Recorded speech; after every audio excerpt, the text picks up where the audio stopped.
बिस्मिल्लाहिर्रहमानिर्रहीम। अस्सलाम वालेकुम फ्रेंड्स। मुझे खुशी है आपको वेलकम करते हुए in our professional webinar series 45। Today's topic is wellness at workplace, integrating mental health into corporate culture। अच्छा, इससे पहले मैं अपना तारफ करा दूं। My name is Arshad Akif, CEO ASK Development, and as you know, ASK Development is a HR sourcing, consulting, and human resource development organization active for the last 20 years in across Pakistan, and has worked with so many organizations and more than 25,000 professionals we have trained. आज अब हमारा ये एहसास है कि we should every month as a socially responsible organization offer some free services to the corporate and other professionals, and this webinar series is part of our social contribution। आज के मौजू की तरफ आते हैं। मौजू का तो मैंने आपको बता दिया है ना, जो already no, wellness at work place. हमारे साथ हैं जनाब इमरान अजीज साहब, HR strategist, organizational development leader हैं। He has more than 3 decades experience of progressive HR leadership across diverse industries. Currently, he is serving as the head of HR and admin at a government affiliated oil and gas company. Earlier, he has served in different industries like engineering, manufacturing, aviation, airlines, telecommunication, FMCG, and textile. It means he have a great deal of experience across the industries, and he will enlighten us with his experience and knowledge. On educational side, he has an MBA degree, also certified HR professional by HRCI USA, and he has done other certifications as well in HR। Khurram Ali Khan साहब, मैं उन्हें doctor भी कहता हूँ, वो नहीं लिखते हैं, मैं बोलता हूँ डॉक्टर खुर्रम अली खान साहब।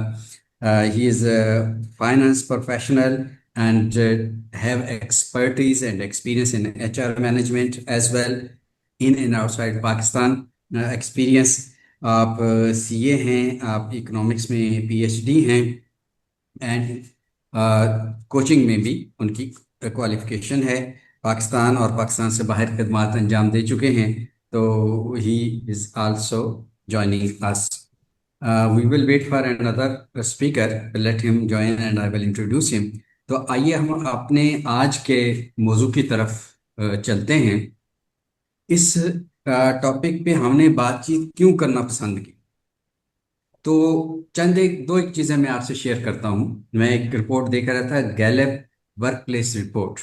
वो कहता है कि 76% employees who feel psychologically safe more likely to be engaged, जो एक्टिवली परफॉर्म करते हैं। हार्वर्ड बिजनेस रिव्यू की रिसर्च कहती है कि जहां पे मेंटल हेल्थ सेफ्टी हो, 27% रिडक्शन इन द टर्नओवर और 40% फीवर सेफ्टी इंसिडेंट्स। तो और अगर आप WHO की रिपोर्ट देखें, वो कहते हैं कि every $1 invested in mental health yields a return of $4 in return and in productivity. और जहां पे ये नहीं है सेफ्टी मेजर्स, तो for example American psychological association की रिसर्च कहती है कि 60% ऑफ एम्प्लॉइज से mental health affects their productivity. और मैकेंजी एंड कंपनी की रिपोर्ट हमें बता रही है कि 70% of workers avoid tough conversations when there is no, they have a feeling of unsafe environment. और गैलप की ही एक स्टडी हमें बता रही है कि ऑर्गेनाइजेशन जहां पुअर मेंटल हेल्थ सपोर्ट हो, वहां 21% लो प्रॉफिटेबिलिटी और 77% हायर एब्सेंटीजम होता है। तो एब्सेंटीजम भी बढ़ गया, प्रोडक्टिविटी भी नीचे आ गई, and it increases if there is such support mechanism is available. तो आइए अब हम अपने मेहमान स्पीकर्स की तरफ चलते हैं and request them. First of all I want request जनाब इमरान अजीज साहब कि सर आप इतनी मुख्तलिफ डाइवर्सिफाइड कंपनीज में काम कर चुके हैं, एचआर प्रोफेशनल हैं, क्या आपकी ऑब्जर्वेशन है and specifically on leadership level, and how would you like to teach our participants today? जी, बहुत शुक्रिया अर्शद साहब। थोड़ा सा क्लैरिफिकेशन कर दूं। हम जब बात करते हैं ना कि एक्सटेंसिव वर्क एक्सपीरियंस, जैसे आपने मेरा इंट्रोडक्शन करवाया कि over 3 decades of work experience, तो थोड़ा सा इससे थोड़ा बुढ़ापा भी फील होता है कि 30 साल हो गए और काफ़ी एज हो गई। दूसरा इसका एक चीज़ जहन में आती है, वो जी ये जी। कि दुनिया इतनी जल्दी चेंज हो रही है कि सही। हमने 30 साल का अगर मेरा एक्सपीरियंस है तो 20 साल तक तो हमने कभी वेलनेस पे काम ही नहीं किया, कभी बात ही नहीं की इनफैक्ट। True true. हाँ, तो मतलब इन दिस कॉन्टेक्स्ट अगर किसी के पास एक्सपीरियंस होगा भी तो मोस्ट प्रॉब्ली 4-5 साल से ज़्यादा नहीं होगा, क्योंकि ठीक है। इससे पहले तो कभी एम्प्लॉय वेलनेस पे, एंगेजमेंट पे तो बहुत बात होती थी, हम्म। सेटिस्फैक्शन पे बात होती थी, लीडरशिप पे बात होती, लेकिन कभी वेलनेस पे ऐसा जिस तरह से हुआ नहीं है। तो हम सब मतलब अगर हमारे पास इतना बड़ा एक्सपीरियंस हो भी तो वो मैटर नहीं करता, क्योंकि ये बहुत ही रीसेंट फिनोमेना है, लेकिन बहुत ज़्यादा काबिल गौर है, बहुत इम्पोर्टेंट है। ट्रू। अच्छा, मुझे आपने क्योंकि अपने प्रियम्बल में कहा कि मैं बात करूं फ्रॉम लीडरशिप पर्सपेक्टिव, तो everything boils down to the leadership. ठीक है ना, कहते हैं कि an organisation is the length and shadow of the man at the top. तो इसी तरह डिपार्टमेंट हो या ऑर्गेनाइजेशन हो, उसको जो हेड कर रहा होता है ना, वो बहुत ज़्यादा मैटर करता है as far as wellness at work is concerned. तो थोड़ा सा मैं इंटरैक्टिव बनाऊंगा। हम वेलनेस को की जब बात करते हैं तो हमारे जहन में क्या चीज़ें आती हैं, अगर कोई इस पे कुछ कंट्रीब्यूट करना चाहे कि क्या चीज़ें होती हैं जो हम कहते हैं कि वेलनेस के अगेंस्ट जा रही हैं, या उस ऑर्गेनाइजेशन में हमें लगता है कि वेलनेस का इशू है। तो क्या हमारे जहन में आता है, क्या फैक्टर्स हैं जो बताते हैं कि इस ऑर्गेनाइजेशन में वेलनेस के प्रॉब्लम्स हैं? यानी पार्टिसिपेंट्स चैट में हमें लिख सकते हैं अपनी ओपिनियन, जी। क्योंकि माइक सर हमने ऑफ किए होते हैं, क्योंकि बास जी, का चलें। बैकग्राउंड में ऐसी हाँ, ठीक है। वॉइसेस होती है कि हमें हाँ, डिस्टर्ब करती है। अच्छा अच्छा, ठीक है। चलें, इन द मीन टाइम अगर लोग जी जी। रिस्पॉन्ड करते हैं, ठीक है। तो बेसिकली जो मैं समझता हूँ ना वो ये कि जो जॉब डिमांड्स होती हैं ना, वो क्रिएट करती हैं स्ट्रेसेस, और बहुत ज़्यादा स्ट्रेसेस जो होते हैं ना, दे लीड टू बर्नआउट। और जब बर्नआउट होता है तो वेलनेस के इश्यूज जो है ना वो जनरली क्रिएट हो रहे होते हैं। सही। अच्छा, डिमांड्स क्या होती हैं? डिमांड्स तो obviously it's a first world. Job की डिमांड्स तो इनॉर्मसली इंक्रीज होती ही रहती हैं। अगर आप कंपटीशन में हैं तो आपने ज़ाहिर है कि सेटल डाउन नहीं होने देती चीज़ें आपको, one after the other challenges आ रहे होते हैं कंपटीशन की तरफ से, इंटरनल एक्सटर्नल, रेगुलेटर की तरफ से, ये सारी चीज़ें तो आ रही होती हैं। तो जो जो लीडर है ना उसको उसके पास दो टूल्स होते हैं। एक तो वो जॉब डिमांड्स को मॉनिटर करे कि वो with in an acceptable limit हो। दूसरी तरफ वो उन डिमांड्स को काउंटर करने के लिए रिसोर्सेज प्रोवाइड करे। और इन दोनों के दरमियान जो है ना उसका काम है कि वो बैलेंस क्रिएट करे। फॉर एग्जांपल, जॉब डिमांड्स में सबसे पहले जो जनरली हम बात कर रहे होते हैं वर्कलोड, कि एक्सटेंडेड आवर्स तक आपको काम करना होता है, मल्टीपल प्रोजेक्ट्स पे आप काम कर रहे होते हैं। अ, इस तरह की जॉब डिमांड्स आ रही होती हैं। दूसरा, अगर मैं बात करूं, एक कॉग्निटिव डिमांड्स होती हैं कि बहुत जी ज़्यादा जी। आपको फोकस होके काम करना होता है, बहुत ज़्यादा डिसीजन मेकिंग करनी होती है, फिर इंटरपर्सनल कॉन्फ्लिक्ट्स को आपको रिजॉल्व करना पड़ता है। तो ये चीज़ें ना आपको मेंटली बहुत स्ट्रेस आउट कर रही होती हैं। वर्कलोड हो गया, कॉग्निटिव डिमांड्स हो गई। फिर बहुत सारी कंपनीज में आपने भी देखा होगा, मैंने भी देखा है कि role conflicts, role ambiguities, JDs तो बने हुए होते हैं, वो किसी फाइलों में पड़े हुए होते हैं, हर कंपनी में होता है, लेकिन एक्चुअली रोल की क्लैरिटी नहीं होती। जी जी। कॉन्फ्लिक्ट्स होते हैं, काम किसका है, कर कौन रहा है, कोई ओवरलोडेड है, कोई अंडरलोडेड है, इस तरह की चीज़ें। ये मैं सारी जो चीज़ें गिनवा रहा हूँ ना, ये मैं इनको एक जेडीआर थियरी है उससे मैंने इसका रेफरेंस लिया है। तो इनको मैं जॉब डिमांड्स कहता हूँ, जो ठीक कि है। आपके लिए एक मेंटल स्ट्रेस किसी ना किसी लेवल पे क्रिएट कर रही होती हैं। फिर जॉब इनसिक्योरिटी बाज ऑर्गेनाइजेशन में होती है, कुछ नहीं पता होता कल क्या हो जाएगा। और दूसरा एम्प्लॉय चाह रहा होता है लैक ऑफ एम्प्लॉय चाह रहा होता है ऑटोनॉमी, कि वो जो काम कर रहा है ना तो उसको कुछ थोड़ी बहुत अथॉरिटी भी दी जाए, ताकि वो पीस ऑफ माइंड के साथ डिसीशंस ले सके। तो इन अ नटशेल ये कुछ चीज़ें हैं, वर्कलोड हो गया, रोल कॉन्फ्लिक्ट हो गया, जॉब एम्बिग्विटी होगी, लैक ऑफ कंट्रोल हो गया। ये चीज़ें जो है ना किसी ना किसी लेवल पे, थोड़ी लेवल पे या ज़्यादा लेवल पे जॉब डिमांड्स को क्रिएट करती हैं, कि मतलब वो स्ट्रेस आउट करती हैं एम्प्लॉय को। अच्छा, एज अ लीडर आप सारी चीज़ों को एलिमिनेट तो नहीं कर सकते, कुछ ना कुछ कहीं ना कहीं ज़ाहिर है कि कमी बेशी रह जाती है। अब एज अ लीडर आपका काम है कि इसको बैलेंस आउट करें। अब आप बैलेंस आउट कैसे करते हैं कि आप रिसोर्सेज प्रोवाइड करें, जैसे ऑटोनॉमी की मैंने बात की। आप अपने एम्प्लॉयज़ पे ट्रस्ट करें, उनको ऑटोनॉमी दें, उनको फ्री और लेवल प्लेइंग फील्ड दें। तो ये एक फैक्टर होता है जो थोड़ा बहुत कंट्रीब्यूट करता है। इसको हम कहते हैं रिसोर्सेज, जेडीआर थ्री। अगर आप लोगों ने पढ़ी हो या जी पढ़ जी। लीजिएगा, बहुत से लोगों ने नहीं भी पढ़ी होगी, मैंने भी रिसेंटली पढ़ी है। तो अब आप रिसोर्सेज प्रोवाइड कर रहे होते हैं, उसमें आप साइकोलॉजिकल सपोर्ट देते हैं, ऑटोनॉमी देते हैं, वर्क लाइफ बैलेंस देते हैं। जब आपका वर्क ओवरलोड है तो वर्क लाइफ बैलेंस आप इस तरह करते हैं कि ठीक है यार, अलाउ करते हैं कि भाई आप फ्लेक्सिबल वर्क आवर्स दे देते हैं, आप वर्क फ्रॉम होम की फैसिलिटी अलाउ कर देते हैं। रोल क्लैरिटी की कोशिश करते हैं, इंटरपर्सनल कॉन्फ्लिक्ट्स को आप एज अ लीडर बैठ के उनको रिजॉल्व करने की कोशिश करते हैं। और फिर फेयरनेस है, अच्छा, training and development, opportunity for growth. ये सारी चीज़ें आप करके एम्प्लॉय कहते हैं कि ठीक है, एक तरफ तो मैं स्ट्रेस आउट हो रहा हूँ जॉब डिमांड्स की वजह से, लेकिन दूसरी तरफ मेरा बॉस है वो सपोर्टिव है, मुझे अथॉरिटी भी देता है, मेरे लिए ट्रेनिंग और डेवलपमेंट अपॉर्चुनिटी भी दे रहा है। कभी कभार मुझे वर्क लाइफ बैलेंस का इशू आता है तो मुझे घर से काम करने के लिए भी अलाउ कर देता है। तो जब आप इस चीज़ों को बैलेंस आउट करते हैं ना, तो आपका जो है बर्नआउट और ये सारी चीज़ें जो है रिड्यूस होती हैं।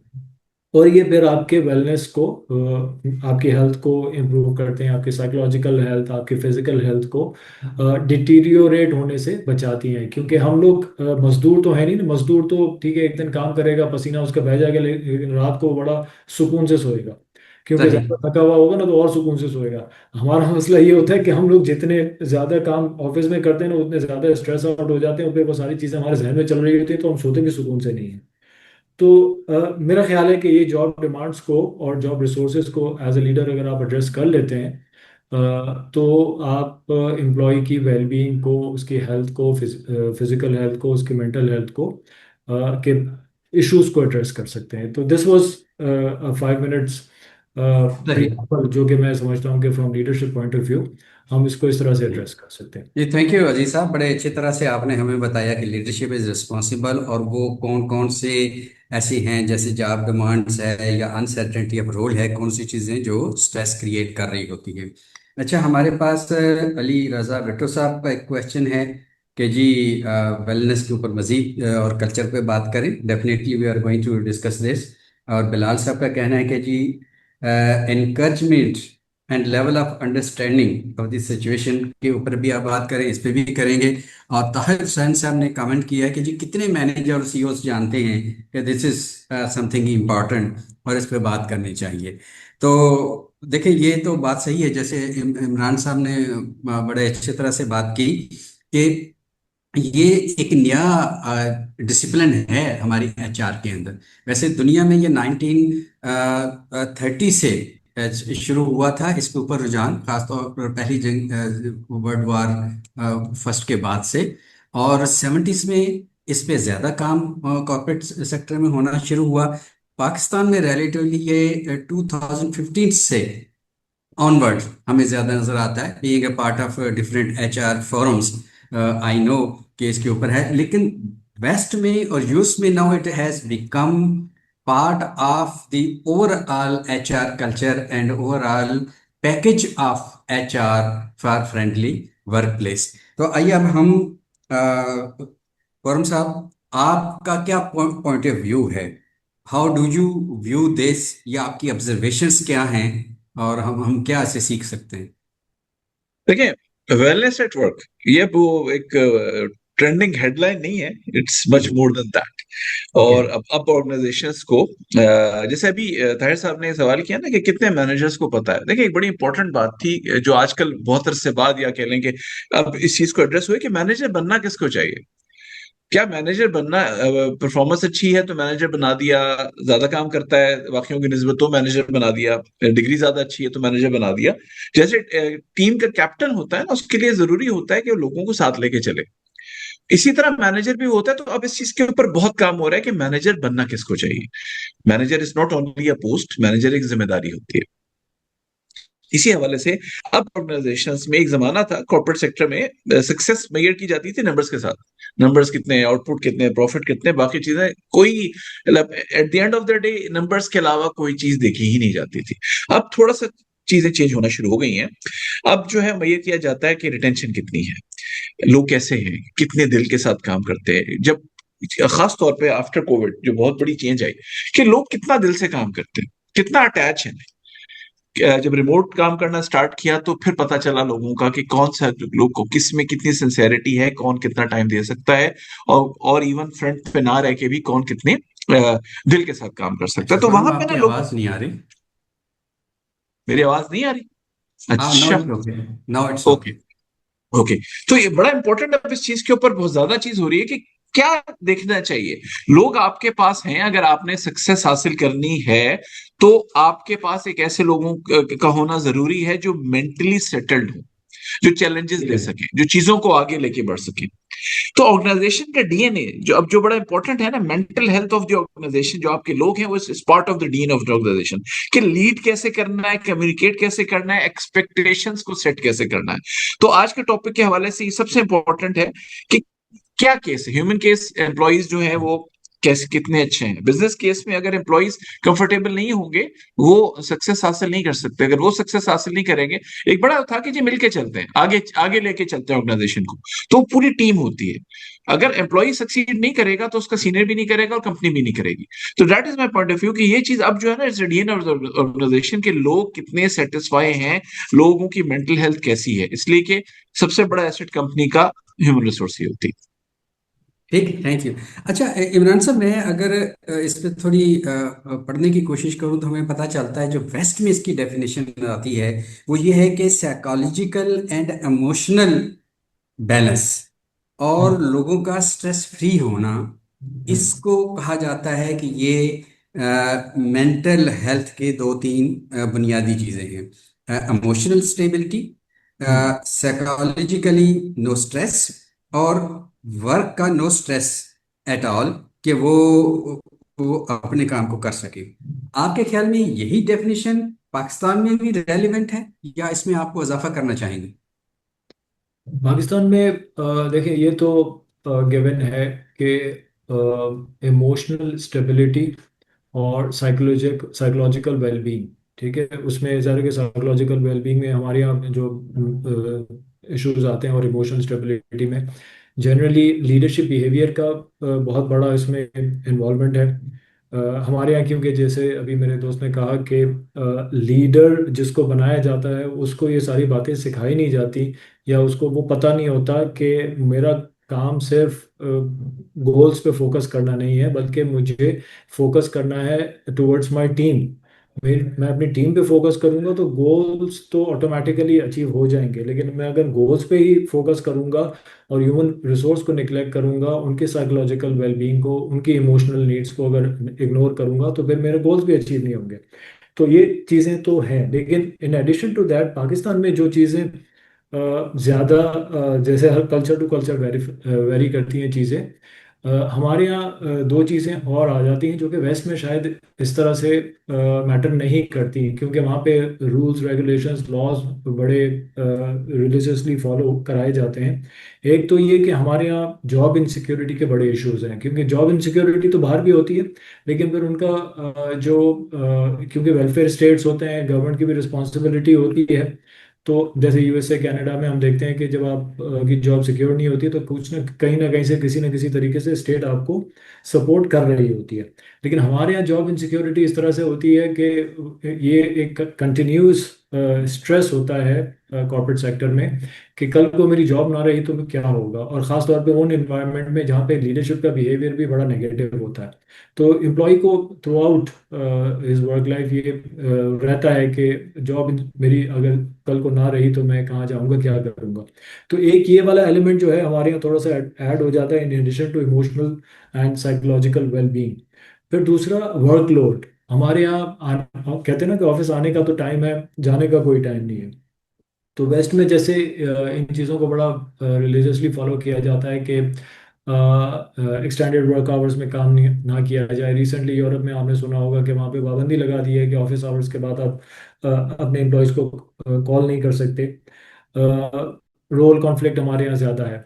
तो हमारे यहाँ कुछ फैक्टर्स ऐसे हैं जो कि वेस्ट में शायद उस तरह से रोल प्ले ना करता हूँ, वो सोसाइटी सारी काफ़ी मेच्योर हो गई हैं। तो हमारे यहाँ जैसे लीडरशिप की तरफ से ह्यूमिलिएशन, बुलिंग, रूड बिहेवियर, ये सारी चीज़ें भी जो कि वेस्ट में ये कॉन्सेप्ट नहीं है, क्योंकि उनको पता है कि ऐसी कोई चीज़ हुई तो वो स्ट्रेट अवे एम्प्लॉय जाके सू कर देगा, और उसका फिर ऑर्गेनाइजेशन को और लीडर को भुगतना पड़ेगा। तो देर आर सर्टन फैक्टर्स जो कि हमारी कल्चर में यूनिक हैं। अ, वो भी एक एडिशनल स्ट्रेस क्रिएट करती हैं हमारे एम्प्लॉयज़ के लिए।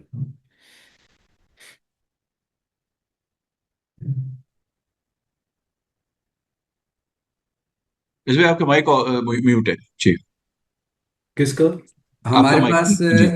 नुमान हाशिम साहब के तीन क्वेश्चंस हैं इन दी रो, और मोहम्मद उमैर साहब जो एचआर फोरम से हैं, उन्होंने उनका भी क्वेश्चन है कि ऑर्गेनाइजेशन इस पे क्या नाउ इसको प्रमोट करने के लिए क्या कर रही है। तो ये तीनों क्वेश्चंस मिलते जुलते हैं, उसमें लीडरशिप का रोल, मैनेजर्स का, और स्टेप्स उसमें क्या लेने हैं। आतिफ तुफैल साहब ने भी हमें ज्वाइन किया है। सर आप ज़रा अपना ऑडियो वीडियो दोनों को ऑन करें। आप तो हमें गाइड करने वालों में से हैं, सवाल करने वालों में से नहीं हैं। तो इन दोस्तों की बातों को सामने रखते हुए जो एक क्वेश्चन बन रहा है कि हम, जैसे अभी हमने डिफाइन किया, क्या स्टेप्स हैं जो मेंटली वेल बीइंग के लिए हम वर्क प्लेस पे कर सकते हैं। तो लकीली हमें आदिल रियाज साहब ने ज्वाइन कर लिया है। आदिल साहब का मैं थोड़ा सा तारुफ करा दूं। ओके, आप डायरेक्टर हैं human resource Pakistan Cable Limited के। He is also member of PSTD board and member of MAP. इस आपका एचआर में एक experience spans over decades. Earlier, he has served in K Electric, uh, इसमें टाटा पाकिस्तान में भी आपने काम किया है, शेल पाकिस्तान में he has work. His qualification include LLB, CIPD qualification, ICMA course, and a certificate program from Chicago Management Training Institute, USA। तो sir आते ही आपके पास जो क्वेश्चंस हम लाना चाह रहे हैं, हमारे ये दो तीन दोस्तों के क्वेश्चन है कि जो मेंटल हेल्थ या इमोशनल स्टेबिलिटी की बात हम कर रहे हैं एट अ वर्क प्लेस, क्या अदारों को करना चाहिए, क्या स्टेप्स हम ले सकते हैं कि it will be at place and people feel more peaceful and more safe at the work place. Thank you, Arshad bhai. Am I audible? Yes sir. एक तो my apologies, sincere apologies for entering 20 minutes, 25 minutes late in the session. Again, organization में काम करते हुए आपको पता है कि जी mental जी। stress रहती है, और आपको जब आपका सीईओ बुला लेता है तो उस वहीं से आपकी mental well-being जो है वो डिस्टर्ब हो जाती है। तो हो सकता है शायद मेरी भी इस वक्त ठीक सीईओ है, की वेल मीटिंग के सर। बाद डिस्टर्ब हुई भी हो। सो देखिए, not that I am actually blaming, मुझे नहीं पता कि आई एम श्योर आप डिस्टिंग्विश्ड गेस्ट ने बड़ी अच्छी बात की, and I can see some of the people in the list that were the market champions. They must have talked about uh, the work wellness and stuff. So सबसे important देखें, organisation सबसे पहले हमें ये चीज़ को मद्देनजर रखना पड़ेगा, जहन नशीन रखना पड़ेगा कि हर चीज हमारे घरों से स्टार्ट होती है। ठीक है। जब हमने घर जो हमारे घर में हमारी आदत होती हैं, जो हमारी हैबिट्स होती हैं, दे बिकम इनटू द जो प्रैक्टिसेस होती हैं, they become into the habits, and those habits convert into the behaviors, and those behaviors are inculcated or maybe practiced in the organization, right. अच्छा, अब उस पे अनफॉर्चुनेटली हम क्या करते हैं कि जो हमारे गली मोहल्लों में जो चीज़ें हो रही होती हैं, हम वो अपनी ऑर्गेनाइजेशन के अंदर लेके आते हैं without realising the fact that those are impacting organisations में। आपको रिसेंटली याद होगा 2020-21 में कुछ हरासमेंट के रूल्स आए, एंटी हरासमेंट के रूल्स आए, वो फर्दर अमेंड किया गया, एंड सही। Organisation certain regulated bodies were being told and been instructed to implement those the policies, procedures and laws in the organization. उसके पीछे एक बड़ी एक sincere thought है हुकूमत की कि we normally harass people mentally in the organization. There various kinds of harassment, लेकिन सबसे पहले जो ये harassment होती है वो बुलिंग से स्टार्ट होती है। जब वो बुलिंग से, क्योंकि बड़ा शख्स छोटे शख्स को बुली करता है, और जब वो बुली करता है तो अल्टीमेटली वो आपका मेंटल स्ट्रेस में आती है। अच्छा, मैं it's one of an important element कि उस उस थॉट्स उन थॉट्स को हमें उन such as Unfortunately, we lost your voice, Adil sir. जी, एम आई ऑडिबल? जी जी, Yes, you're now. audible, you're audible. Fine, fine. All right, my apologies. Sir, stable connection. खैर, सो उन चीज़ों को हमें बड़े ट्रू लेटर एंड स्पिरिट के साथ ऑर्गेनाइजेशन में इम्प्लीमेंटेशन करनी चाहिए। अच्छा, अब आपका मैं सवाल की तरफ थोड़ा आता हूँ कि जी हाउ जी। To actually manage those things. One is to build in your culture and values in the organization. The organization needs to do the diagnostics in terms of where they stand in terms of the mission, vision and values in the culture. उस पे आपको behaviour drive करने के बाद एक respect का element आपको आना चाहिए।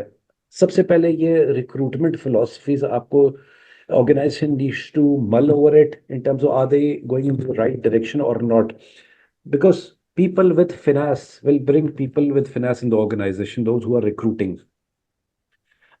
इसके अलावा वहाँ का कल्चर बिल्ड करने की, जैसे मैं बात कर रहा था कि that's your comply, intervene and then respect. That means you comply to the organization policies and the laws. You intervene. खामोशी आंखें बंद करके आपने सिर्फ देखना कि ऑर्गेनाइजेशन है, दुनिया में क्या हो रहा है, मेरे ख्याल से वो ये ज्यादती है। और रिस्पेक्ट एलिमेंट के हर बंदे की रिस्पेक्ट है। और एक चीज और, इसको मैं कहता हूँ हिजाब।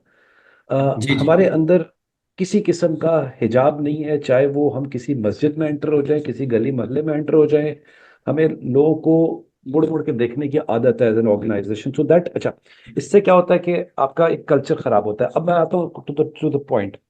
ओके।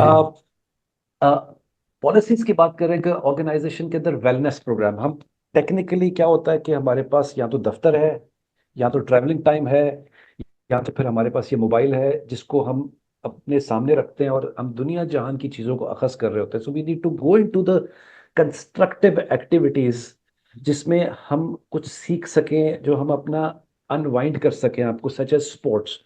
सो अच्छी ऑर्गेनाइजेशन, फॉर्च्यून 100 ऑर्गेनाइजेशन के अंदर there various clubs where by you take out your frustrations and stuff, activities होती हैं। There are certain huddle session where you learn skills, you connect with good people, you read a lot, there are libraries and stuff. Wellness program की बात होती है, उसमें coaching and counselings होती हैं, proper communication systems बने हुए होते हैं ऑर्गेनाइजेशन के अंदर कि अगर लेट्स से हमारे यहाँ अगर कोई इशू है, that you need to speak up, there need to be certain forums. Let me give you an example now. अब मैं लाइव एग्जांपल में आता हूँ। आई एम श्योर शायद किसी ने इस पॉइंट ऑफ व्यू बात की, और लेकिन my what we are going through at this point in our organisation, that we are based out of, we're a Karachi based company and we supply to an entire country. हमारा plant जो है वो Karachi site में है, और हमने, और वो एक छोटा प्लांट है, और हमने उसको एक्सपैंड करके Nooriabad, which is right in between Hyderabad and Karachi, हमने उसको प्लांट को सेटअप किया है. दैट मीन्स कि वो ना हैदराबाद है, वो ना कराची है. सो दैट मीन्स नाउ सही people are having challenges to go to that particular place every day. That is also creating a sort of frustration, a stress element to them, that they will be 2 hours traveling one way and 2 hours traveling another way.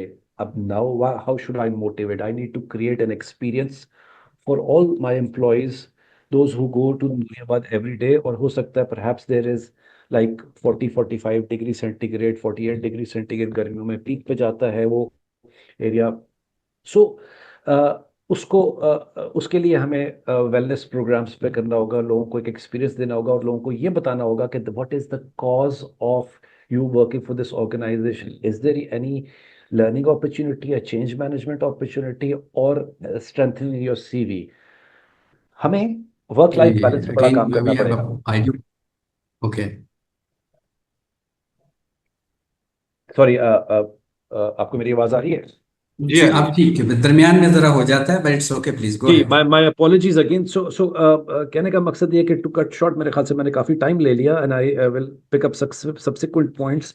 But my two takes here, so my 2 cents here is bringing the people who understand the respect element. That respect needs to be calculated into the organization through this proper system, policies, procedures, and some healthy interventions needs to be brought into the organization, such as wellness program, connections, talking to people, open communication, information exchange, and stuff. So I'll pick a few points from there. Sorry. सही नहीं this is a very valid point आपने technically हमें बड़ा अच्छा guide किया है perhaps we need a strategy कि where we all these points we must put in ताकि टाइम टू टाइम वो रिव्यू भी हो सके और उनका फीडबैक का सिस्टम भी बन सके आतिफ साहब मैं क्वेश्चन को दोहराता हूँ क्वेश्चन ये है कि हमारे जो रिफ्लेक्ट हो रहा है ऑडियंस की क्वेश्चन से भी कि we more of we expect from organisation managers leaders to play a positive role for the workplace well-being in the context of mental health. क्या इंडिविजुअल भी इसमें कंट्रीब्यूट कर सकता है कि उसके रवैये communication words action interaction with other team members भी कंट्रीब्यूट करें towards the mental wellbeing eight work place and how बहुत थैंक यू वेरी मच अफी साहब कि आपने मुझे जो है वो अपने ख्यालात को शेयर करने का भी मौका दिया. इंडिविजुअल जैसे एडवर्ड डिमिंग्स जो हैं, जो जी मशहूर जी हैं टीक्यूएम के लिए, और खैर उनका और भी बहुत सारा काम था, वो कहते हैं जी कि कोई भी ऑर्गेनाइजेशनल चेंज स्टार्ट होती है पर्सनल ट्रांसफॉर्मेशन से. राइट अब मैं समझा दुनिया कुछ नहीं है, दुनिया मेरा दिल है, बदल जाने से इसके रंग हर एक चीज का बदला.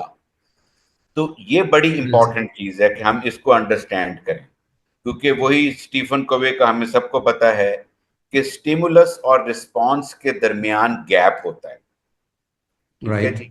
और उस गैप में ही आपने अपनी चॉइस एक्सरसाइज करनी होती है कि आपने स्ट्रेस को कबूल करना है या उसको पुश अवे कर देना है. अच्छा, अब आदिल साहब ने भी ये बात की कि ऑर्गेनाइजेशंस में वो लोग जो पावरफुल होते हैं यूजुअली वो स्ट्रेस क्रिएट कर रहे होते हैं, और जो लेस पावरफुल होते हैं वो उसका विक्टिम होते हैं स्ट्रेस का. सही ठीक है. तो इससे एक सबक मुझे तो ये मिलता है कि ऑर्गेनाइजेशन में पावरफुल होने की कोशिश करनी चाहिए, ओके ताकि आप वो जो विक्टिम वाली कंडीशन है उससे तो बाहर निकलें. सही क्योंकि सही अगर आपके पावर बस में पॉलिटिक्स में तो तो नहीं आप चले उड़ते जाएंगे रहें. फिर हम हैं जी. पावर पॉलिटिक्स में तो हम नहीं चले जाएंगे बिल्कुल जाना चाहिए, नहीं तो फिर बेबसी का रोना रोते रहें और स्ट्रेस के विक्टिम बनते रहें. सही ठीक है जी. प्लीज गो अहेड तो तो ये एक रियलिटी है जो हमें एक्सेप्ट करनी चाहिए। और ऑर्गेनाइजेशंस का जो मैं मकसद समझता हूं वो है revenue generation, profit maximisation. Organisation wellness of the individual के लिए नहीं बनाई जाती, ये चीज भी हमें क्लियर होनी चाहिए। ये ठीक है कि हम उसका रिलेशनशिप जोड़ दें बिजनेस वैल्यू प्रोपोजिशन के साथ, कि वेलनेस होगी तो बिजनेस वैल्यू प्रोपोजिशन एनहेंस होगी, ये बात तो ठीक है, लेकिन इसको इस तरह से फिर पेश करना चाहिए। वरना सिर्फ अगर हम वेलनेस चाहें तो वो कोई एंटरटेनमेंट के लिए या वेलनेस के लिए कारोबार नहीं शुरू किया जाता। ओके। ठीक है जी, इस चीज को भी हमें तस्लीम करना है। सेकेंडली कि इमीडिएट सुपरवाइजर जो है अमूमन वही पूरी कंपनी का नुमाइंदा होता है किसी भी टीम मेंबर के लिए, तो उसकी जहनी हालत पर कम से कम उसके पूरे डिपार्टमेंट की वेलनेस का इन्हिसार होता है। सही। तो मैं तो जो विक्टिम्स हैं, जो लेस पावरफुल हैं, उनको तरीका ये सिखा सकता हूं कि वो अपने बॉस की तारीफ भी करें। ठीक है जी। और जिसको हम उर्फा आम में जो है वो, अगर आप फ्लैटरी कहना चाहें तो कह लें, हर इंसान, मैं भी अपनी तारीफ से खुश होता हूँ, हर इंसान अपनी तारीफ से खुश होता है। तो सिमिलरली पावरफुल लोग, अगर आपने उनके दिल में जगह बनानी है और उनकी किचन कैबिनेट में शामिल होना है ताकि आप रिलेटिवली स्ट्रेस फ्री जिंदगी गुजार सकें, तो आप उनकी किचन कैबिनेट में आए, उनकी तारीफ करें, उनके करीब हों। ठीक है ना जी, क्योंकि जो जो आपकी डिसीजन, ये खुरम साहब आपको माशाल्लाह ज्यादा बता सकते हैं, जो जो आपकी डिसीजन मेकिंग पावर में इजाफा होता है, डायरेक्टली प्रोपोर्शनल है कि आपका जो स्ट्रेस लेवल है वो, बल्कि इनवर्सली प्रोपोर्शनल कहना चाहिए, वो आपका ड्रॉप होता है। जो जो ओके। आपकी डिसीजन मेकिंग में पावर में इजाफा होता है, तो आपका स्ट्रेस लेवल रिड्यूस होता है, मिनिमाइज होता है। ओके। तो मेरे पास तो यही तरीके हैं जो स्ट्रेस को रिड्यूस करने के। और फिर ये बड़ा जरूरी है कि हम इस चीज को अंडरस्टैंड करें, साइकोलॉजी वाले कहते हैं कि हमारी थॉट जो है वो हमारी इमोशनल स्टेट को डिटरमिन करती है। तो हमारी जो मेंटल चैटर है, जो ख्यालात की रो हर वक्त बहती रहती है, हम इस चीज को भी समझें। इसमें भी एक किताब है माइकल सिंगर की, अनटेथर्ड सोल, जो मैं अपने तमाम जो ऑडियंस हैं, पार्टिसिपेंट्स हैं, उनको चाहूंगा कि वो पढ़ें। हम ये समझते हैं कि हमारे जहन में जो स्ट्रेस पैदा करने वाले ख्यालात हैं, वो जो पैदा हो रहे हैं वो हम पैदा कर रहे हैं। दर हकीकत हम उनको पैदा नहीं कर रहे होते, हम उनकी पैदाइश के बाद उनका शिकार हो रहे होते हैं। तो हमारे जहन में ये अब एक बड़ा अहम नुक्ता है जो माइकल सिंगर ने बयान किया है, कि जो हमारे जहन में हर वक्त बोलता रहता है, हम वो नहीं हैं, हम वो हैं जो उसकी सुनते रहते हैं। ओके। तो हम अगर आइडेंटिफाई करें कि हर वक्त बोलने वाले हम नहीं हैं, हमारी थॉट्स हमारी आइडेंटिटी नहीं है। Thoughts are just like clouds in the sky, हमारी हैसियत स्काई वाली है। अगर हम अपनी स्ट्रेसफुल थॉट से डिस्टेंस मेंटेन करें, उनसे दूरी इख्तियार करें, तो वो भी स्ट्रेस से रिडक्शन का बायस बनेगा। हम उन स्ट्रेसफुल थॉट्स को अपनी शनाख्त ना बनाएं और समझें कि ये वक्ती हैं, ये आती जाती रहती हैं। इसी तरह इनसे जो रिलेटेड इमोशनल स्टेट्स हैं, उनका भी आना जाना लगा रहता है। तो इंडिविजुअल लेवल पे, बगैर किसी ऑर्गेनाइजेशनल सेटअप के अंदर, किसी तूफानी इनकलाब के बगैर, हम अपनी स्ट्रेस को इनफरादी सतह पे कदरे रिड्यूस कर देते हैं। थैंक यू जी। Sir. Thank you very much. अच्छी तरह से आपने हमें बताया कि अपना नॉलेज और स्किल इंप्रूव करके, अपनी जगह बेहतर करके, अपनी ऊपर की लेडर में जाके वी कैन रिड्यूस दिस। अच्छा, एक बड़ा अहम क्वेश्चन है, वो मैं खुर्रम साहब से शुरू करूंगा, and I would also request Adil साहब एंड इमरान साहब कि आप भी इस पे अपना एक्सपीरियंस या ऑब्जर्वेशन प्लीज जरूर हमारे साथ शेयर कीजिएगा। वो ये कि what to do if I am in a toxic work place, जहाँ मुझे अब स्ट्रेस भी है, मुझे हैजर्ड भी फील हो रहे हैं, तो इस टॉक्सिक इन्वायरमेंट के अंदर मैं क्या कर सकता हूँ ऑर्गेनाइजेशनल पॉइंट ऑफ व्यू से एज एन इंडिविजुअल? बड़ी हद तक आतिफ साहब ने इसको कवर किया है एज एन इंडिविजुअल, लेकिन at a work place as a professional, what to do in a toxic work environment? Varun साहब। टॉक्सिसिटी होती है हर जगह। सबसे इंपॉर्टेंट होता है कि हम रिएक्ट कैसे करते हैं। लाइफ में कभी ना कहीं किसी ना किसी जगह पे आपको वो फेस करना पड़ता है। बहुत पुरानी बात है, एक जगह मैं बैठा था and I was director finance level पे था, तो ग्रुप पे वाइस प्रेसिडेंट के साथ बैठा था, तो बात हुई सियासत के ऊपर। तो उन्होंने कहा, थोड़ा इफ यू थिंक के ऑर्गेनाइजेशन में सियासत नहीं होती तो you are a fool. Okay. सियासत तो होगी, ऑर्गेनाइजेशन होगी, बड़ी होगी, खासतौर पे मल्टीनेशनल कंपनी है, मल्टी नेशनैलिटीज वहां पे काम कर रही है, तो सियासत तो होगी। अगर तुम ये समझते हो कि सियासत नहीं होगी तो तुम बेवकूफ हो। तो पॉइंट ये है कि टॉक्सिसिटी, ये सारी चीजें होती हैं, आप रिएक्ट कैसे करते हैं। सबसे पहले अपना काम करें। मैं ये बिल्कुल नहीं कहूंगा कि नौकरी छोड़ के चले जाए, वो हम आखिरी स्टेप होता है कि भाई जब कुछ भी नहीं बन पा रहा तो बिस्मिल्लाह करें, रिस्क अल्लाह देता है, नौकरी ढूंढें। मगर उससे पहले अपने आप को काम रखें। जितना आप पुरसुकून रहेंगे उतना आप बहुत अच्छी तरह डिफेंड कर सके। कुछ लोग होते हैं वो सिर्फ और सिर्फ आपकी रिएक्शन के लिए आपको अनईजी कर रहे होते हैं, हर जगह सही। होता है। उससे देखना चाहते हैं आपका रिएक्शन क्या होगा, और आप उनके लिए एक वो बन जाते हैं, एक टूल बन जाते हैं, एक टॉय बन जाते हैं कि यार ये तो रिएक्ट करेगा, तंग करो उसको। ठीक है, जितना आप कूल एंड काम रहेंगे उतना ही आप स्ट्रेंथ के साथ, मेंटल एबिलिटी के साथ उस टॉक्सिसिटी को डील करेंगे। ऑर्गेनाइजेशन होती ये कोई एबनॉर्मल चीज नहीं है। आप कुछ भी कर लेना, आप सारी पॉलिसीज इंप्लीमेंट कर लें, ह्यूमंस हैं, इंटरेक्शन होती है, ये चीजें होंगी। वहां पे बहुत ज्यादा होती है, जहां आप अच्छा परफॉर्म कर रहे होते हैं, लोग कुछ नहीं कर सकते, लोग नेगेटिव चीजें क्रिएट करना शुरू कर देते हैं। तो जितना आप अपने दिमाग को ठंडा रखेंगे, ये सोच के कि ये फैक्ट है, एब्जॉर्ब करें उस चीज को, एक बड़ा इंपॉर्टेंट होता है। बड़ी बहुत पुरानी एक बात है, मुझे याद है, कराची के एक मैं टेलर शॉप पे गया था, बड़े मशहूर थे सदर में। तो महंगाई बढ़ गई थी, वो कहते हैं बेटा महंगाई बढ़ती रहती है, एब्जॉर्ब करना है, हजम कर लो तो चीजें आसान हो जाती हैं। तो ये चीज हजम करना एम्प्लॉय को जरूरत है, रोना मत रोए कि हम क्या कर सकते हैं बॉस भी। तो उसमें होता क्या है कि आप सही चीजों को भी गलत समझना शुरू कर देते हैं, आप रिएक्ट करना शुरू करते हैं, आप सही चीजों को भी गलत समझना शुरू करते हैं, और आप गलती पे गलती करते चले जाते हैं। एट सही, टाइम्स बहुत शुक्रिया। बेस्ट तरीका ये होता है कि ठंडा रह के सर झुकाएं, अपने काम को काम करते रहें, तो आधे 50% लोग खुद आपसे दूर हो जाएंगे। जो बाकी चीजें तो आएंगी। ये फैक्ट है कि, और ये यूनिवर्सल ट्रुथ है कि ऑर्गेनाइजेशन में जो बहुत सारे ह्यूमंस काम करते हैं, ये फ्रिक्शन आती है। सही, बहुत शुक्रिया। ये सही है कि the more stronger mentally you are, the less stress you will have, and how we respond it it does matter. Imran साहब, आप कैसे रिस्पॉन्ड इस क्वेश्चन को करते हैं? जी एग्जैक्टली। देखिए, हमने शुरू में एक बात की थी कि स्ट्रेस या बर्नआउट क्रिएट होता है due to the imbalance between demands and resources. ठीक है, और डिमांड्स को भी हमने लिस्ट डाउन किया था और रिसोर्सेज ठीक को है। भी लिस्ट डाउन किया था। अच्छा, खुर्रम साहब ने बड़ा अच्छे तरीके से इसको एक्सप्लेन किया कि एक तो हमने शुरू में बात कर ली कि लीडरशिप की कुछ रिस्पॉन्सिबिलिटीज़ हैं, और वो ऑब्वियसली वो तो उसके बगैर तो ऑर्गेनाइजेशन इंप्रूव हो नहीं सकती ना, क्योंकि ठीक है। चीज़ टॉप टू बॉटम चलती हैं, बॉटम से नहीं चल रही होती। अच्छा, इसमें कुछ रिसोर्सेज जैसे हमने शुरू में कहा था ना कि वो तो लीडर को प्रोवाइड करना उसकी जिम्मेदारी है, लेकिन there are certain resources which the employ himself और herself brings into the work place.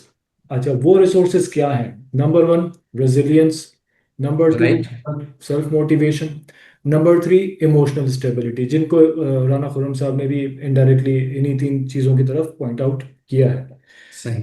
Resilience होगी, एक तो होता है ना विक्टिम मेंटालिटी, मैं क्या करूं भाई, मेरा बॉस ऐसा है, मेरी ऑर्गेनाइजेशन ऐसी है, मेरी वर्क प्लेस ऐसी है। ठीक है, इवेंचुअली आप छोड़ के चले जाएंगे, जॉब सर्च करते रहें, कोई इशू नहीं है। लेकिन जब तक आपको जॉब नहीं मिलती और आपने काम भी डिलीवर भी करना है, आपने रोजी भी हक हलाल करनी है, इंक्रीमेंट्स भी लेने हैं, प्रमोशंस भी लेने हैं, तो वहां पे आप विक्टिम मेंटालिटी से बाहर आए और अपने अंदर रेजिलियंस पैदा करें, इमोशनल स्टेबिलिटी। कुछ और उसके बहुत सारे तरीके होते हैं ना। एक तो सेल्फ मोटिवेशन आती है आपके काम से, कि आप अपने काम में कितने कॉम्पिटेंट हैं। ठीक सही। है, आप करते रहेंगे, एंगेज रहेंगे, आपको एक सेटिस्फैक्शन रहेगी, यार मैं तो अपना काम अच्छा कर रहा हूँ ना। ठीक है, कोई रिकग्नाइज कर रहा है नहीं कर रहा है, इवेंचुअली किसी ना किसी दिन कहीं ना कहीं तो ये रिकग्नाइज हो ही जाएगा। दूसरा, एक अपने एक कोलिशन बनाए लाइक माइंडेड पीपल का, आपके लेवल पे, पीयर लेवल पे, जूनियर लेवल पे, अगर आप लीडरशिप रोल में नहीं है तो ऐसे लोग होंगे जिनका आप एक कोलिशन बना के अपने आप को वर्क आवर्स में मोटिवेटेड रख सकते हैं, स्ट्रेस फ्री रख सकते हैं। खुरम साहब ने बिल्कुल सही कहा कि टॉक्सिसिटी भी होगी, पॉलिटिक्स भी होगी, सारा कुछ होगा, लेकिन with resilience, with self motivation, with emotional stability and getting out of victim mentality, ये आप, और आतिफ तुफैल साहब ने बड़ा इसको सही से किया कि अगर आप ये सब नहीं करते तो फिर आप, ठीक है, बीमार हो जाएं, ठीक फिर तो अल्टीमेटली यही होगा ना। तो आपके पास यही वे आउट है, अपने रिसोर्सेज, रेजिलियंस, मोटिवेशन और इमोशनल स्टेबिलिटी को वर्क प्लेस पे लेके आए। नहीं, बहुत शुक्रिया, आपने बहुत प्रैक्टिकल बातें हमारी हमें बताई हैं। तो आदिल रियाज साहब, आपका क्या रिस्पांस है? जी, एम आई उसके ऑडिबल? बाद फिर मैंने एक टॉक्सिक क्वेश्चन आप सबसे करना। Yes sir, you are audible. Okay. जी, thank you very much. I think जो टॉक्सिसिटी का जो बात की और पॉलिटिक्स की बात की जी ऑर्गेनाइजेशन के अंदर, it it remains there. Sorry, मैं मेरी आवाज आ रही है आपको? जी जी यस सर, आ रही, बिल्कुल आ रही। ओके। सो देखें, मैंने जैसे शुरू में कहा कि you need to bring in people with finesse, who can hire people with finesse and can work in an organisation with mutual respect.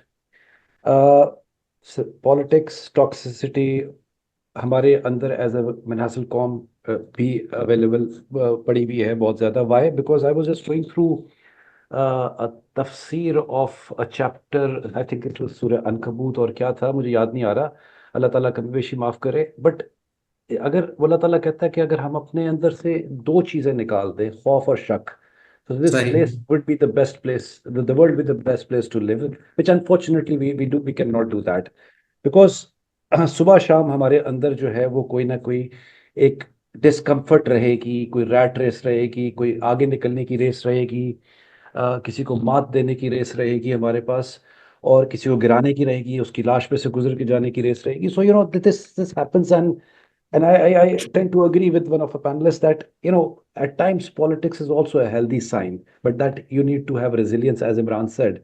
uh, अच्छा, अब देखिए ऑर्गेनाइजेशंस, अच्छा, एक एक बहुत बड़ा एलिमेंट होता है फाइनेंशियल वेलबींग का भी साथ साथ। हम सही। उसको उसको बड़ा मद्देनजर रखना पड़ता है। पेट में रोटी डालनी है आपने at the end of the day.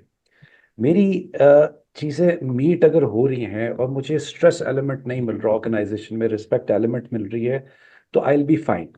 अब इसमें organisation what they do that they also have specialised incumbents and people in organisation. मैं तरीका वारदात की तरफ आने की कोशिश कर रहा हूँ।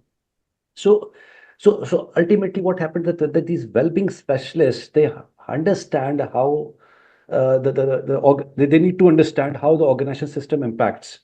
How does it work in terms of the well-being, in terms of leadership, thoughts, in terms of the policies that already are there, the management approaches, the roles, the designs.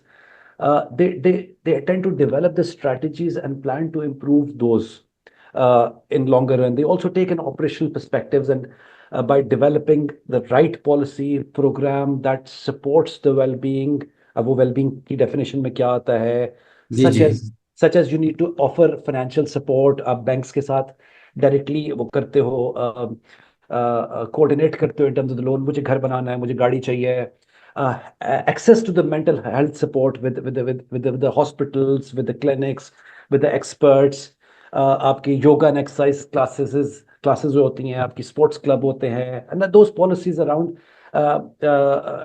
in terms of the additional time that you need. Or कुछ organizations I've seen the typical pharmaceutical MNCs, they do have certain 30 minutes to 1 hour exercising time within the work hours, क्योंकि जाहिर बात है 6 बजेंगे 5 बजेंगे मैं घर भागूंगा। अच्छा, ये जो वेलबींग स्पेशलिस्ट होते हैं, they need to work very closely with the stakeholder, जैसे एचआर बिजनेस पार्टनरिंग होती है ना। सो ये मैं ये नहीं कह रहा कि आप छोटी ऑर्गेनाइजेशन में 200-400 की ऑर्गेनाइजेशन में एक और बंदा रख लें, बट आप इसको ट्रेन करें, जैसे एचएससी के एक्सपर्ट्स होते हैं, जैसे फायर मार्शल होते हैं ऑर्गेनाइजेशन के अंदर। So this closely they need to work with the stakeholders across the organisation, those who can understand the elements of the work. and can have a greatest and the positive impact, और they evaluate the positive and the negative impact, तो उसका बकायदा matrix बनेगा उसको evaluate करने का, क्योंकि देखें ये मेंटल विंग आपकी बैलेंस शीट में इम्पैक्ट कर रही है। ये समझने की कोशिश करें। सही। तोप चलाने के लिए इंसान चाहिए, it's a man behind the gun, right. आजकल राइट। तोप से काफी चल गई हैं और आप लोगों के नजदीक बहुत ज्यादा चली हैं, लेकिन जो है वो those financial issues needs to be understood. अच्छा, इसके साथ साथ एम्पथी का एलिमेंट, यस, मैं लिख रहा था साथ साथ। So they have to have understanding of how the empathy works in the organization, recognizing how different elements of the people lives, their impact on their lives and the well-beings and the support and stuff. अच्छा, tip आते हैं further आखिरी में, I'll take a couple of one more minute. Ji ji.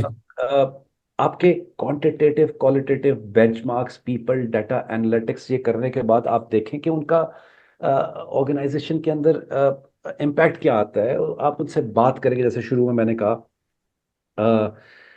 Diversity plays a very important element in organisation. आप diverse workforce रखेंगे, अगर let's say एक ही community के लोग हैं, एक ही जेंडर के लोग हैं, एक ही जबान के लोग हैं, एक ही मोहल्ले के लोग हैं, वो घर पे भी वही शक्लें देख रहे हैं या मोहल्ले की वो चीज़ें देख रहे हैं, दफ्तर आके भी वो देख रहे हैं, तो आपको मोटिवेशन लेवल नहीं होता ऑर्गेनाइजेशन के अंदर।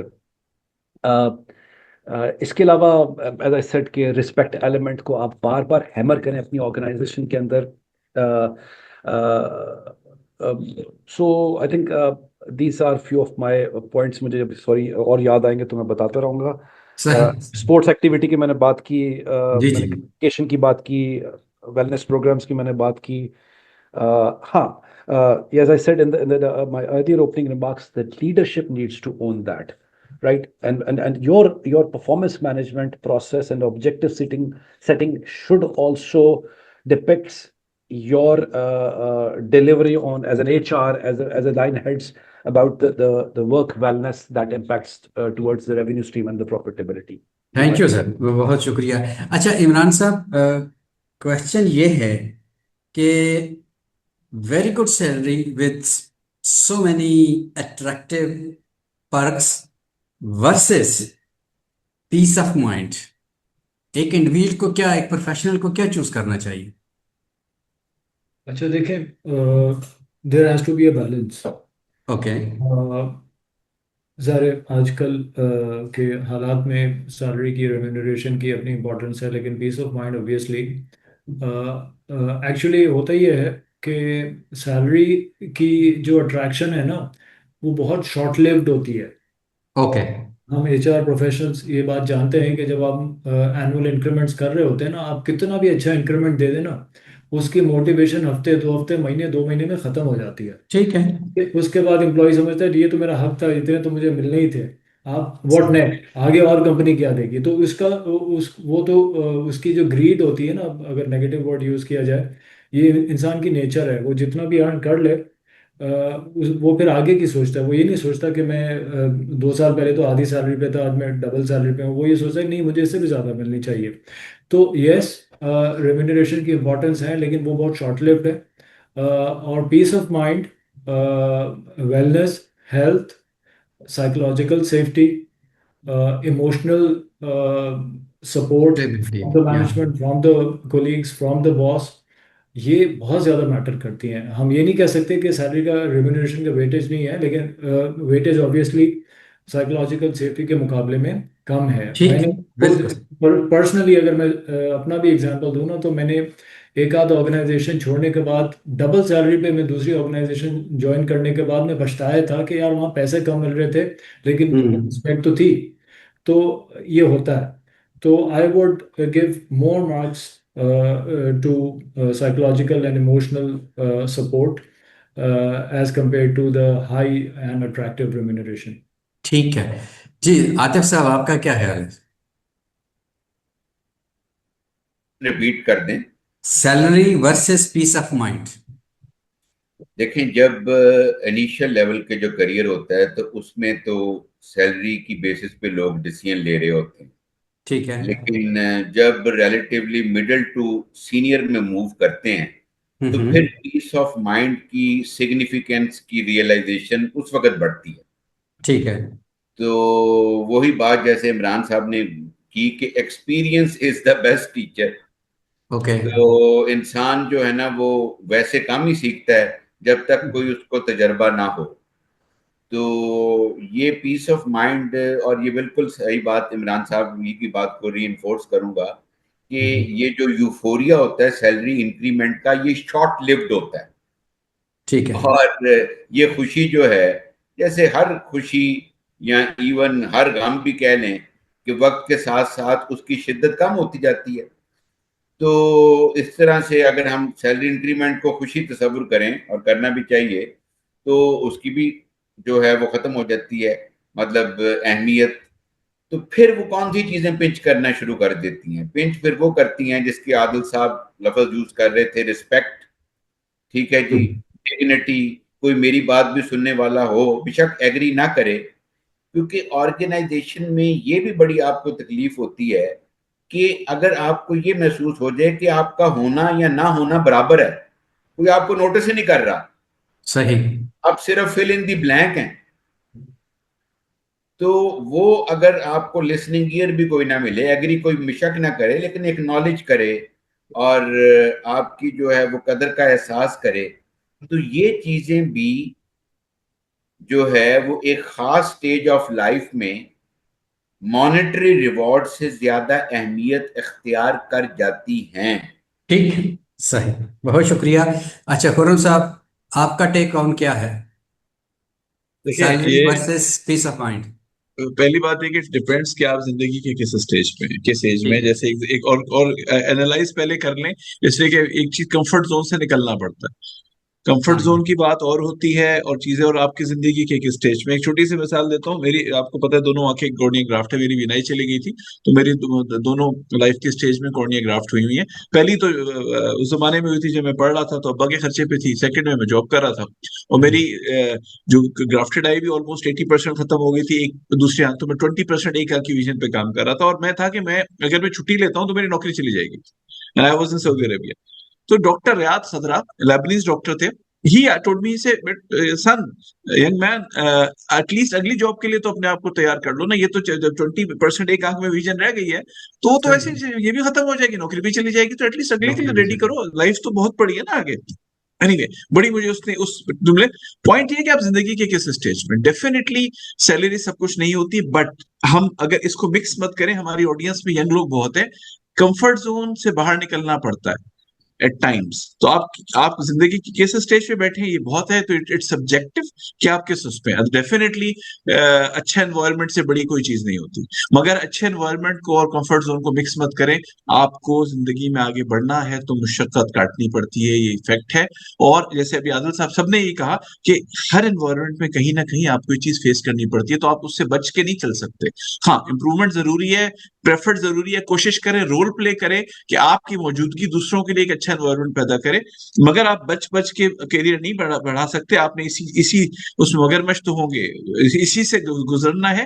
तो गेट रेडी, चीजें आएंगी और उसको फेस भी करना पड़ेगा। सही। Thank you.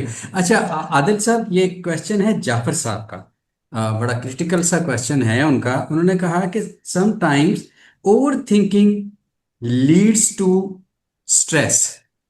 तो sir, how we will know that this is over thinking और दिस इज क्रिटिकल थिंकिंग, क्योंकि ये हमारी मेंटल हेल्थ पे डायरेक्ट इम्पैक्ट करती है। आप कैसे गाइड करेंगे? अभी कल परसों जरा ही गुस्सा। फिलोसफियाना क्वेश्चन हो गया। अरे भाई जी, बहुत it's too too too subjective, you know, but सही। यार देखिए अपना अर्शद भाई, this needs to be controlled, frankly speaking. I trust me, I am not a psychologist and I might not have okay. An answer to this, but मतलब it comes with the life whereby uh, the definition of the maturity is that you get an information, you keep it with right. yourself, you mull over it, you deliver it, you execute. ठीक है जी। Right. मैंने जैसे शुरू में कहा, ये management principles में मैंने अपने डाल दिया है खौफ और शक को। ये ठीक अगर है। आप जिंदगी से निकाल लेंगे, और अभी राना साहब वाली बात जो लबनानी डॉक्टर ने उनको कहा कि यार अगली नौकरी के लिए तैयारी कर लो, और रोटी रेस्ट तो उसने देनी है, राइट, बिल्कुल। और वो पत्थर के नीचे से भी उस परिंदे को दे देगा जहां से हमें गुमान नहीं है। सो पहले अपने जहन से वो चीज निकालने, क्लियर करें उस माइंड का कि आपका कोई कुछ बिगाड़ नहीं सकता, number one. So that needs to be worked. शायद मैं इसका भाषण दे रहा हूँ, मैं इस पे कुछ लेक्चर दे रहा हूँ, शायद मैं खुद भी ना करता हूँ, I don't know, I can't say anything about it because I also overthink, so I might not be the right person to do that. Okay. अच्छा आतिफ इसलिए मेरे साहब, बाल जल्दी से पैदा हो गए। हाँ, आतिफ साहब के जरा, इतने बहुत सारी किताबें इन्होंने पढ़ रखी है sir, over thinking versus critical thinking. दिया मुझे कह रहे हैं सर। जी जी बिल्कुल। अब देखें, क्रिटिकल थिंकिंग और ओवर थिंकिंग, पहले तो हम बात कर लेना थिंकिंग की। ओके। पहले ये फैसला करें कि क्या हमारी थिंकिंग जो हम्म। है वो वॉलंटरी होती है या इनवॉलंटरी होती है, मुझे ये बताएं।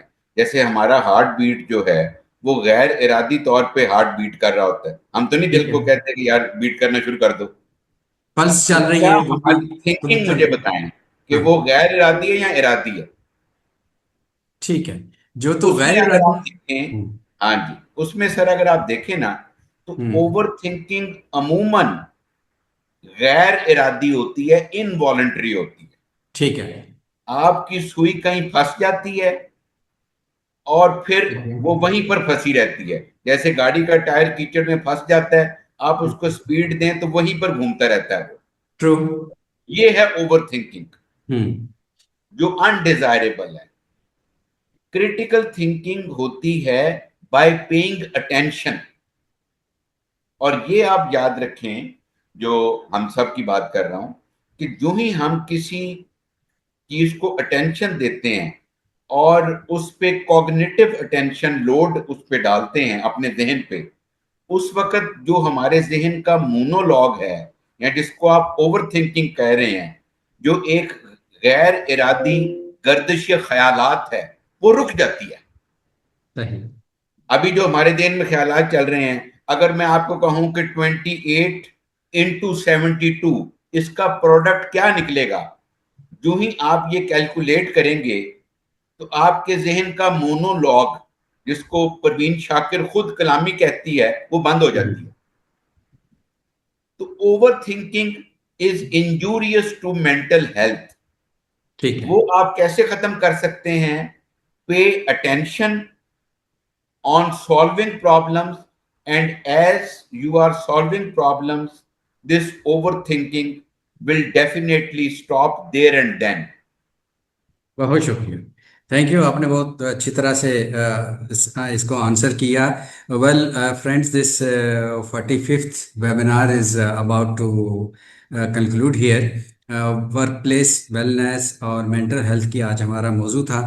बातें और बहुत कुछ हो सकती हैं, as you can see the speakers have lot to say and lot to talk about this subject, but unfortunately time is over.